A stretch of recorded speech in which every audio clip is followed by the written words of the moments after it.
Shields up, Iron Breakers. Rurikhan here, coming at you with another video. Welcome back to Monster Hunter World. And today we're going to be talking about Tempered Teostra. As per usual, the new monster has been added into the game, and since this is a considerably challenging monster, I figured I would bring you a build which will hopefully help you guys out in farming all of the goodies that you can get out of this fight. There is a whole new armor set in the form of the Teostra Gamma set, and then there's also a new layered armor in the form of Dante's armor, so you'll want to get at least 7 tickets out of this fight if you want to craft every single thing that you can. That means that you'll have to go in there and fight him quite a few times, and he is pretty challenging, so hopefully this build will help you guys out. So let's start things off with the weapon. I'm going to be using Devastation's Thorns on here because I've been using quite a bit of Charge Blade. As a matter of fact, this is the same weapon that I used on Arch-Tempered Valhazak, and I'm using it on Arch-Tempered Teostra for pretty much the same reason. We got that Elder Seal High, which will cut down a little bit on the aura from Arch-Tempered Teostra, and on top of that, it's also going to cause him to stagger a little bit whenever it triggers, which might give you openings to either run away and regroup, or to counterattack and hit him even harder. On top of that, we have the usual impact files, which also cause exhaustion as well as KO damage if you hit him in the face with it, and we're going to be augmenting it with health regen so that we actually regenerate as much as possible so that we're a little bit safer throughout the fight. Now, Devastation's Thorns has 1 slot, and I'm going to be putting Satiated Jewel in there. If you guys don't care for the Satiated Jewel, you can put whatever you want. The reason I put that in there is because during this fight, you will have a lot of consumables being used because he does a lot of damage, and therefore this is going to cut down a little bit on the number of consumables that you use.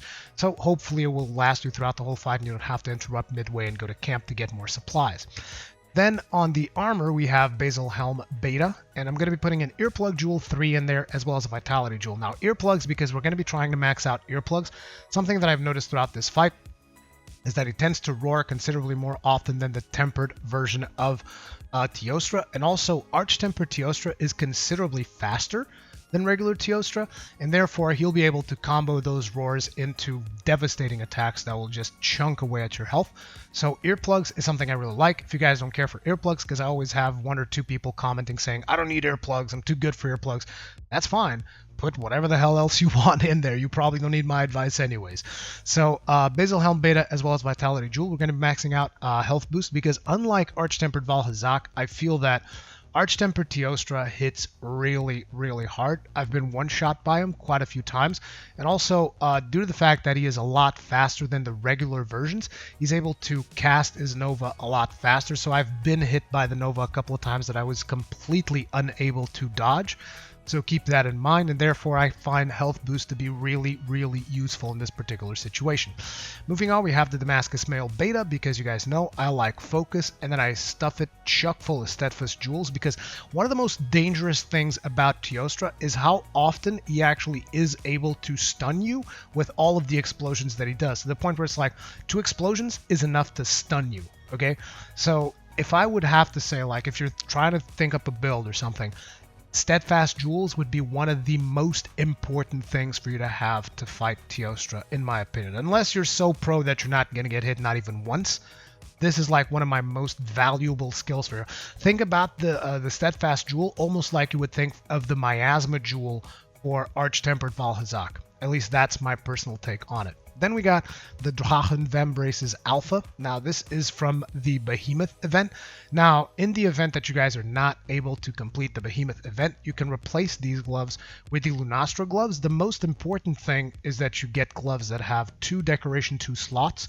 That means you can get the Drachen Vambraces, or you can get the Lunastra gloves, or you can also get the the Gamma set from Valhazak also has enough sockets to put these jewels in there, okay?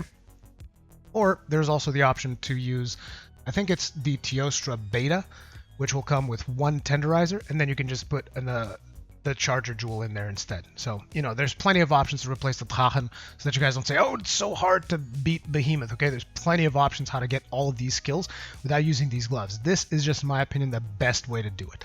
Anyway, we're going to put a Tenderizer Jewel in there because we want to max out Weakness Exploit. I know some of you guys prefer Maximum Might.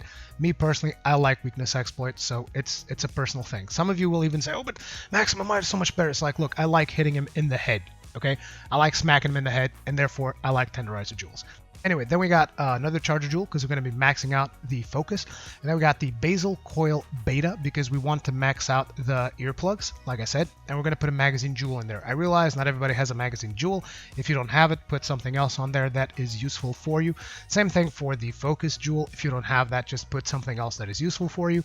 And then we got Dante's leather boots coming in with the rest of the weakness exploit. And we're going to be putting 2 vitality jewels on there so that we max out the health boost, okay?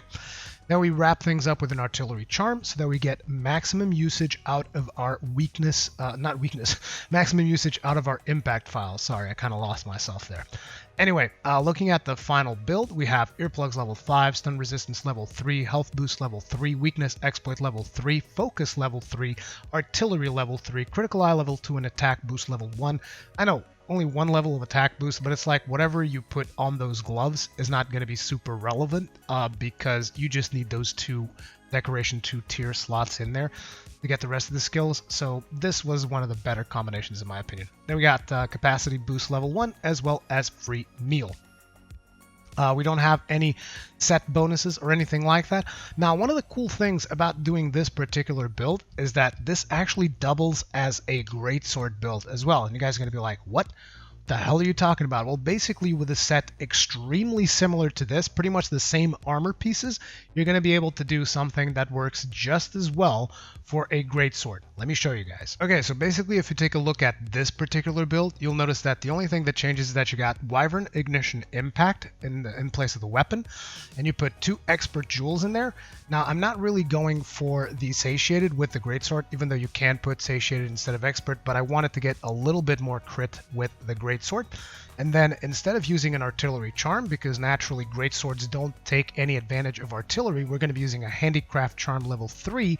And instead of using the magazine jewel, we're going to put an elementalist jewel because Wyvern Ignition Impact comes by default with no element. Therefore, you can get elementalist on there and greatly increase the damage. Now, I'm not an amazing greatsword user, but I was able to do this event without fading once. And it was a group setting though, so there is that.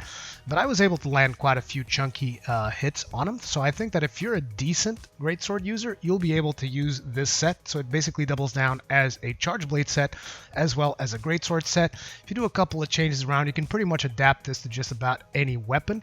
You'll notice that the skills around this time around are going to be earplugs level 5, critical eye level 4, stun resistance level 3, health boost level 3, weakness exploit level 3, focus level 3, handicraft level 3, so that you get a decent chunk of white sharpness to work with on the Wyvern Ignition, attack boost level 1, and non-elemental boost level 1. So like I said, this build right here doubles charge blade and greatsword, so choose whatever you prefer to play as. I wanted to give you guys a couple of options. So now let's talk about the encounter itself. The attempt that you guys are actually watching on screen right now is from a live stream, and this is the best attempt that I've done on him so far. I think I finished this attempt at around 13 minutes and a couple of seconds. And basically, one of the things that I've noticed is that it always seems to be somewhat inconsistent when it comes to Tempered Teostra. Like, I'll have some attempts where he feels, I don't want to say easy, but he feels like pretty much doable. He doesn't feel like he's doing impossible, ridiculous things. And then I will have other attempts where it just becomes completely impossible to even tackle. And I know you guys are going to say, well, sometimes it happens with Arch-Tempereds, like maybe some people had specific troubles with Valhazak, or maybe some people had some trouble with Arch-Tempered Kieran.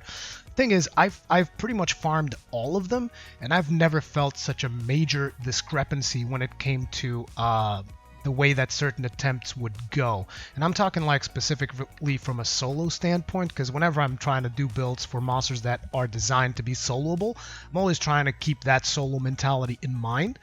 And I don't know how to explain what happened, because like the very first time I fought him, it was a live stream the very day it came out, and it was fine. I fainted once because I got a little bit cocky, then we beat him.